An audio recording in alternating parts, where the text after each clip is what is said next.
आता आपल्याला एक प्रमेय सिद्ध करायचं आहे. काय आहे ते प्रमेय? दोन रेषा एकमेकांना छेदल्यास होणारे परस्पर विरुद्ध कोन समान मापाचे असतात. हे सिद्ध करायचे आपल्याला. मग काय करावं लागेल?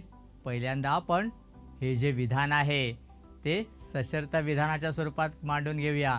कारण आपल्याला जर तर स्वरूपात दिलेलं नाही आहे, म्हणजे जेणेकरून आपल्याला काय होईल, आकृती आणि पक्षसाध्य सहजपणे लिहिता येईल.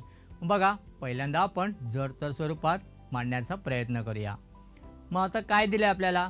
दोन रेषा एकमेकांना छेदल्यास, म्हणजेच जर मध्ये आपण काय लिहिणार? जरच्या पुढे त्या रेषा ज्या आहे, दोन रेषा या एकमेकांना छेदतात, तर पुढे काय लिहिणार? परस्पर विरुद्ध कोन समान मापाचे असतात. म्हणजे काय लिहिणार? तर ते विरुद्ध कोन हे कसे असतात? समान मापाचे असतात. हे आपल्याला तरच्या नंतर लिहायचं आहे. म्हणजे याचा अर्थ काय? हे सशर्त विधान तयार झालेलं आहे आणि या विधानामध्ये जर पासून तर पर्यंत जी माहिती आहे त्याच्या आधारे आपण काय करू शकतो? आकृती काढू शकतो आणि आकृतीच्या आधारे पक्ष देखील सहजपणे लिहू शकतो. म्हणजे जर पासून तर पर्यंत जी माहिती दिलेली आहे तिच्या साहाय्याने आपण आकृती आणि पक्ष हे सहजपणे काढता येतं. मग बघूया काय दिलेलं आहे. जर दोन रेषा एकमेकांना छेदतात, म्हणजे आपल्याला काय करावं लागणार? आकृती काढताना दोन रेषा एकमेकांना छेदणाऱ्या काढाव्या लागणार. म्हणून मी दोन रेषा काढतो. रेषा ए बी आणि रेषा सी डी या परस्परांना ओ बिंदूत छेदतायत. बरोबर, ही झाली माझी आकृती तयार. आता मी काय करणार? या आकृतीच्या साहाय्याने मी पक्ष लिहिण्याचा प्रयत्न करणार. मग पक्षामध्ये काय येणार? तर रेषा ए बी आणि रेषा सी डी परस्परांना ओ बिंदूत छेदतायत. बरोबर, माझं पक्ष तयार झालं.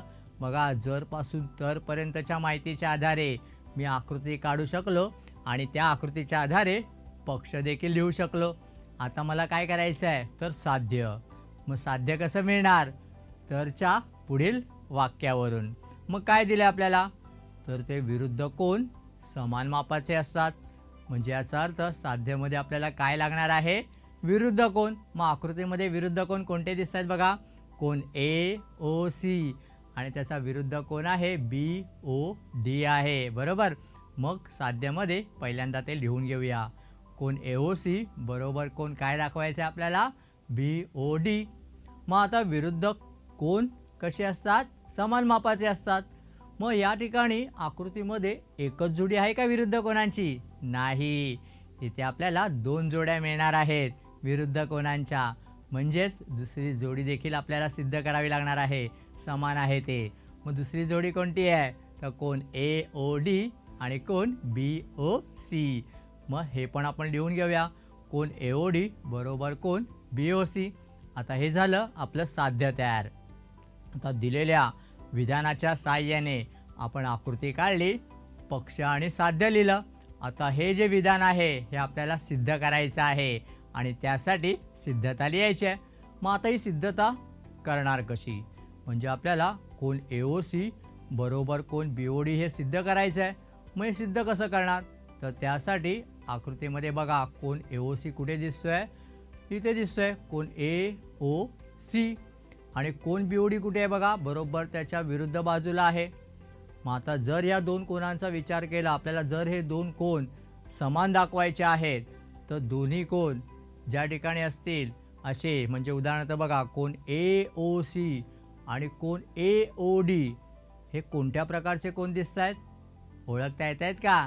कोन ए ओ सी आणि कोन ए ओ डी हे रेषीय जोडीतील कोन आहेत.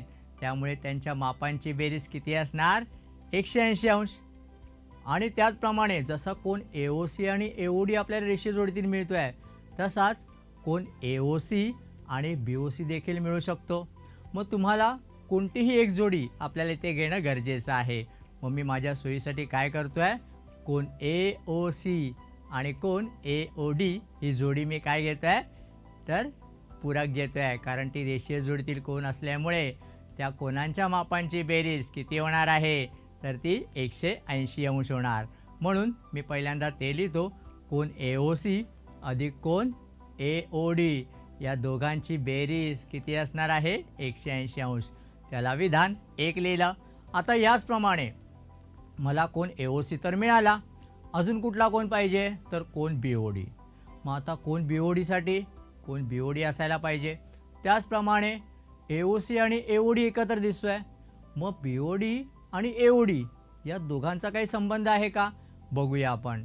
तर कोन BODसाठी आपल्याला कोन BOD आणि कोन AOD या दोघांचा देखील संबंध येतोय. काय येतोय?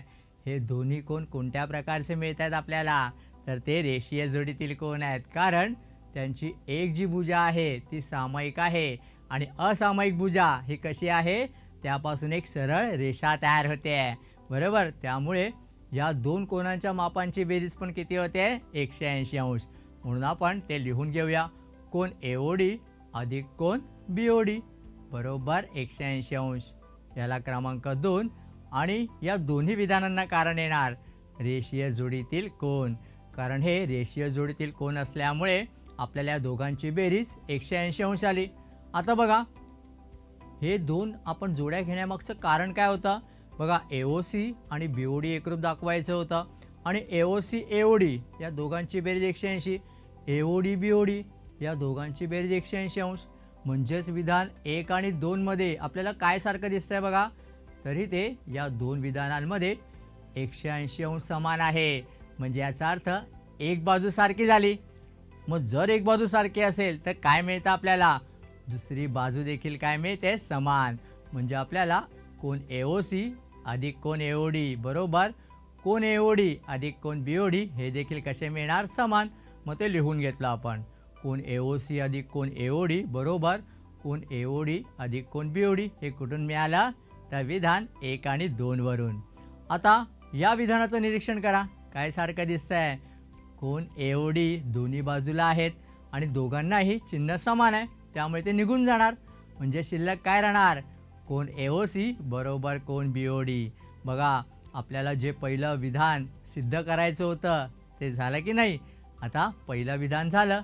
आता आपल्याला दुसऱ्या विधानाचा विचार करायचा आहे. जसं आपण विरुद्ध कोनांची AOC आणि BOD ही जोडी समान दाखवली, तशी आपल्याला कोन AOD आणि कोन BOC त्याचप्रमाणे दाखवता येईल का, विचार करा बघा. सहज शक्य आहे का, कारण AOD आणि जर आपण BOD घेतला तर हे पण आपल्याला कसे मिळत आहेत, रेषीय जोडीतील कोन मिळत आहेत. तसंच AOD आणि AOC जर कोन घेतला तर हे पण आपल्याला रेषीय जोडीतील कोन मिळत आहेत. म्हणजे AOD आणि BOD हे दोन कोन रेषीय जोडीतील आहेत. त्याचप्रमाणे कोन BOC आणि कोन BOD हे पण कसे आहेत, रेषीय जोडीतील कोन आहेत. म्हणजेच या ठिकाणी पुन्हा आपल्याला सेम पद्धतीने काय मिळणार आहे, कोन AOD बरोबर कोन BOC हे सिद्ध करता येणार आहे.